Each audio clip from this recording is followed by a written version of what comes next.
রমাজান মাসের বিশেষ কিছু আমল নিয়ে আজকে আমরা কথা বলবো। রমাজান মাসের সবচেয়ে গুরুত্বপূর্ণ আমলের নাম হচ্ছে তাহাজ্জুদের নামাজ। নবী করিম সাল্লাল্লাহু আলাইহি ওয়াসাল্লাম বলেছেন, ফরজ নামাজের পরে সবচেয়ে দামি নামাজের নাম হচ্ছে তাহাজ্জুদের নামাজ। এবং একটু খেয়াল করেন যে রমাজান মাসে তাহাজ্জুদ পড়ার যে সুযোগটা আছে এটা অন্য কোনো মাসে আপনি পাবেন না। ইটস বিকজ রমাজান মাসে প্রত্যেক দিন আমাদেরকে সাহারি খেতে উঠতে হয় না, উঠতে হয়। তাহলে আপনি কখন উঠছেন? যখন আপনার তাহাজ্জুদের সময়। আপনি জাস্ট মনে করেন 4:25 আপনার সাহারি গ্রহণের শেষ সময়, অথবা 5টার সময় আপনি 4টায় উঠছেন, মানে আপনার কাছে পুরো 1 ঘন্টা সময় আছে। আপনি খুব দ্রুত উঠে ফ্রেশ হয়ে অজু করে কোনো মতে সুন্দর করে পরিষ্কার হয়ে পরিচ্ছন্ন হয়ে অজু করে পবিত্র হয়ে আপনি বেশি না, আপনি 2 রাকাত তাহাজ্জুদ পড়েন। And you have the time. আপনি ট্রাই করেন, you have to try your best. যদি আপনি ট্রাই করেন দেখবেন যে আপনি প্রত্যেক দিন সাহরিও গ্রহণ করতে পারলেন, প্রত্যেক দিন তাহাজ্জুদ পড়তে পারলেন। সুবহানাল্লাহ পড়বেন না আপনারা? দ্যাট মিনস রমাজান মাসে একটা স্পেশাল সুযোগ এইটা, আমরা সাহরির বদৌলতে তাহাজ্জুদটা আমরা খুব সহজে পড়তে পারি। তাহাজ্জুদ কত দামি জিনিস! আল্লাহ তাআলা কোরআনে বলছেন, তাতাজাফা জুনুবুহুম আনিল মাদাজি' ইয়াদউনা রাব্বাহুম খাউফাও ওয়া তামাআ। Believers people, they arise from their beds. যারা বিশ্বাসী তারা সবসময় কি করে? তারা যে বেড থেকে উঠে আসে, অর্থাৎ তাদের ঘুম ত্যাগ করে তারা ঘুম থেকে উঠে আসে এবং তারা কি করে? ইয়াদউনা রাব্বাহুম খাউফাও ওয়া তামাআ। They call to their Lord. তারা তাদের রবকে ডাকে, তাদের রবের কাছে তারা দোয়া করে। খাউফাও ওয়া তামাআ, ভয় এবং আশা, দুটি জিনিস নিয়ে তারা রবকে ডাকে। এক হচ্ছে ভয়, 2 হচ্ছে আশা। ওয়া মিম্মা রাযাকনাহুম ইউনফিকুন, and they spend whatever we have provided them as a রিজক। আমরা, আল্লাহ তাআলা বলছেন, আমি তাদেরকে যেটা রিজিক দিয়েছি তার থেকে তারা আল্লাহর রাস্তায় তাই দান করে যা আমি তাদেরকে দিয়েছি। সুবহানাল্লাহ পড়েন সবাই। দ্যাট মিনস যারা মুমিন বান্দা হবে তারা সবসময় তাহাজ্জুদটাকে কন্টিনিউ করবে যতটুকু তাদের সাধ্যে কোলায়। এজন্য আমরা ট্রাই করব প্রত্যেক দিন তাহাজ্জুদ যেন মিস না হয়ে যায়। আল্লাহ সে তৌফিক দান করুন, সকলেই পড়া আমিন। এখন একটা জিনিস খেয়াল করেন, আমরা সবসময় আল্লাহর কাছে চাই, আমরা সবসময় আল্লাহর কাছে কান্নাকাটি করি, আমরা সবসময় চাই যে আমাদের বিপদ আপদ কষ্ট সব দূর হয়ে যাক। But the best time is the time of তাহাজ্জুদ। সবচেয়ে উত্তম সময় কাদার জন্য, আল্লাহর কাছে চাওয়ার জন্য, নিজের কষ্ট বলার জন্য সবচেয়ে উত্তম সময় হচ্ছে তাহাজ্জুদের নামাজের সময়টা। এই সময় আল্লাহ তাআলা প্রথম আসমানে নেমে আসেন এবং আল্লাহ তাআলা বলেন, তোমাদের কার কি চাওয়ার দরকার আমার কাছে চাও। ওয়াইদা সাআলাকা ইবাদি আন্নী ফাইন্নী করিব।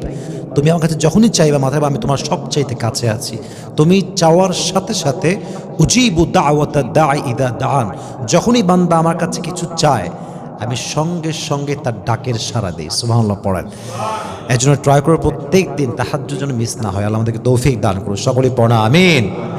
2 হচ্ছে রমাজান মাসের উত্তম একটি আমল যেটা আমরা করেই থাকি, এটা হচ্ছে সাহরি গ্রহণ করা। সাহরি গ্রহণ করাও কিন্তু রমাজান মাসে একটা বড় একটা ইবাদতের পর্যায়ে পড়ে। কারণ সাহরি আপনি খাচ্ছেন কিসের জন্য? যাতে আপনি সারাটা দিন আল্লাহর জন্য ক্ষুধার্ত থাকতে পারেন, আল্লাহর জন্য নিজেকে সঁপে দিতে পারেন, বিলীন করতে পারেন, স্যাক্রিফাইস করতে পারেন। তো সাহরি গ্রহণ করা কিন্তু একটা বড় ইবাদতের কাজ। অনেকে কি করে জানেন? অনেকে রাতেরবেলা খুব বেশি খেয়ে ঘুমিয়ে যায়, ফজর নামাজটাও পড়ে না, সাহারিও খায় না, 10টার সময় ওঠে এবং সে রোজা রেখে দেয়। এটা ঠিক না। সাহারি গ্রহণ করা হচ্ছে it's a Sunnah of last Messenger Muhammad সাল্লাল্লাহু আলাইহি ওয়াসাল্লাম। অতএব সাহারি আমরা গ্রহণ করব। 3, রমাজান মাসের সবচেয়ে বড় একটি আমল হচ্ছে 5 ওয়াক্ত নামাজ বা জামাত আদায় করা। জামাত যেন মিস না হয়ে যায়। এক্ষেত্রে আমরা অনেকে অলস, আমি সময় অনেকে ভুল করে ফেলি, জামাত বাদ দিয়ে আমরা নামাজ পড়ি। এটা ঠিক না। রমাজান মাসে তো প্রত্যেক কাজের সব এমনিতেই 70 গুণ বেড়ে যায়। সেখানে যদি আপনি নামাজ পড়েন এবং জামাতের সময় পড়েন তাহলে আপনার সব কত বেশি বাড়তে হবে, আপনি একটু ভেবে দেখেন আর কি। এর জন্য ট্রাই করুন প্রত্যেক দিন 5 ওয়াক্ত নামাজ বা জামাত পড়ব। রাজি আছেন তো ইনশাআল্লাহ? আরেকটি বড় আমল হচ্ছে রমাজান মাসে ইশরাকের নামাজটা আদায় করা। কারণ দেখেন রমাজান মাসের কিন্তু একটা সিস্টেম কি, যে ফজর নামাজের সময়টা একটু আগায় আসে। আগায় আসে বলতে আমরা আগে আগেই পড়ি। এবং দেখবেন রমজান মাসে ফজর নামাজ আদায় করার পরে অনেক লম্বা সময় পর্যন্ত অন্ধকার থাকে না? সেই সময়টা আপনি কোরআন তেলাওয়াত করেন, জিকির আজকার করেন, এবং যখন আপনার ইশরাকের সময় হয়ে যাবে আপনি ইশরাকটা পড়ে আরেকটু ইবাদত করে ট্রাই করবেন ঘুমিয়ে যাওয়ার জন্য। অতএব রমজান মাসে প্রত্যেকদিন আমরা ইশরাকের নামাজটা পড়া ট্রাই করবো। রাজি আছেন তো ইনশাআল্লাহ? আচ্ছা, আরেকটি আমল হচ্ছে রমজান মাসের খুব খুব খুব সুন্দর একটি আমল, সেটা হচ্ছে নিজে ইফতারি করা এবং মানুষকে ইফতারি করানো। আমি দুটোকে অ্যাড করে বললাম যেন বুঝতে সুবিধা হয়। এক হচ্ছে নিজে ইফতারি করলাম, এটা কিন্তু সওয়াব, নিজে আমি ইফতারি করছি, এটা একটা সওয়াবের কাজ। পাশাপাশি আমি তো আরেকজনকে রোজা রাখার পরে ইফতারি করাই তার রোজার পরে, তাহলে সে রোজা রেখে যে সওয়াব পেয়েছে আমিও সেই সওয়াবটাই আমার আমল নামায় পাবো। সুবহানাল্লাহ পড়ায়। এই জন্য আমরা ট্রাই করবো প্রত্যেক দিন নিজেও ইফতারি করবো, যদি সাধ্য থাকে, টাকা পয়সা থাকে আমাদের কাছে, ট্রাই করব মানুষদেরকে ইফতারি করানোর জন্য। আমাদেরকে সবাইকে তৌফিক দান করুন, সকলেই পড়া আমিন। 6 নম্বর একটি আমল, গুরুত্বপূর্ণ আমল, সেটি হচ্ছে রমজান মাসে আমরা দান করব বেশি বেশি।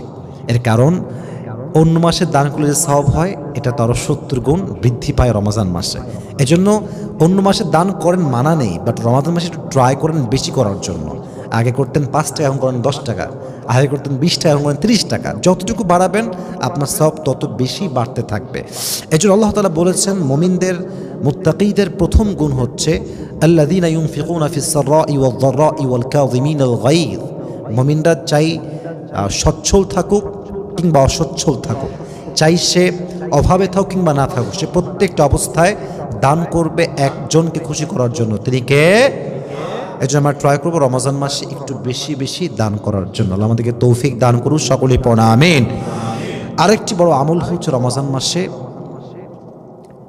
কোরআন তেলাওয়াত করা। এটা আমিও ফেল করি, প্রায় সময় আমরা অনেকেই ফেল করি। প্রত্যেক দিন কম পক্ষে হলো 20 পৃষ্ঠা তেলাওয়াত করবেন, কম পক্ষে। আর যদি আপনি কোরআন শরীফ একদম ভালো করে পড়তেই না পারেন, মানে কোরআন মাজিদ পড়তে পারেন না খুব বেশি ভালো একটা, হয়তো 1 পৃষ্ঠা পড়তে 5 মিনিট লাগে, 10 মিনিট লাগে, বাট ট্রাই করেন 5 পৃষ্ঠা, 10 পৃষ্ঠা, 15 পৃষ্ঠা, 20 পৃষ্ঠা, 1 পারা, হাফ পারা, যতটুকু পারা যায়, as much as you can try, you have to try your best. যদি হয় আপনি প্রত্যেক দিন ফজর নামাজের পরে সূরা ইয়াসিনটা তেলাওয়াত করেন, এটা মিস করবেন না। পাশাপাশি প্রত্যেক জুমার দিনে সূরা কাহাফটা তেলাওয়াত করেন, কিন্তু প্রত্যেক দিন যতটুকু পারা যায় তেলাওয়াতটা করবেন। ফজরের পরে আপনি সূরা ইয়াসিন পড়েন, নামাজের পরে আপনি আয়াতুল কুরসি পড়েন, এবং প্রত্যেক দিন আপনি মাগরিবের নামাজের পরে সূরা ওয়াকিয়া পড়েন, ইশারের নামাজের পরে সূরা মুলক পড়েন। এভারেজ দেখবেন যে আপনার এক পারা তেলাওয়াত মোটামুটি একটা লেভেলে হয়ে গিয়েছে। এই জন্য আমরা ট্রাই করব প্রত্যেক দিন রমজান মাসে আমরা যেন কোরআন তেলাওয়াত করতে না ভুলে যাই। আমাদেরকে তৌফিক দান করুন, সকলেই পড়া আমিন। আল কোরআন হুজ্জাতুল লাকা আও আলাইক। নবীজি বলেছেন কোরআনটা হয় তোমার পক্ষের দলিল হবে কিংবা তোমার বিপক্ষে যাবে। যদি তুমি কোরআনকে তেলাওয়াত করো তাহলে on the day of judgement, কিয়ামতের দিনে এই কোরআনটাই বলবে যে আল্লাহ সে আমাকে তেলাওয়াত করেছে, তাকে তুমি জাহান্নামে দিও না। কোরআনটা আপনার জন্য সুপারিশকারী হবে, সে আপনার জন্য সুপারিশ করবে আল্লাহর নিকটে। এই জন্য কোরআন রমজান মাসে তো নাজিল হয়েছে, এটা ইবাদতের মাস, এটা কোরআন তেলাওয়াতের মাস। আমরা ট্রাই করবো প্রত্যেক দিন নিম্ন কম করে হলেও 10 পৃষ্ঠা, 15 পৃষ্ঠা, যদি আমরা এভাবে না পড়তে পারি প্রত্যেক দিন সূরা ইয়াসিন তেলাওয়াত করব। মাগরিব পরে আমরা সূরা ওয়াকিয়া পড়ব, এশারের পরে আমরা সকলেই ট্রাই করব সূরা মুলক পড়ে ঘুমানোর জন্য। আল্লাহ তৌফিক দান করুন, সকলেই পড়া আমিন।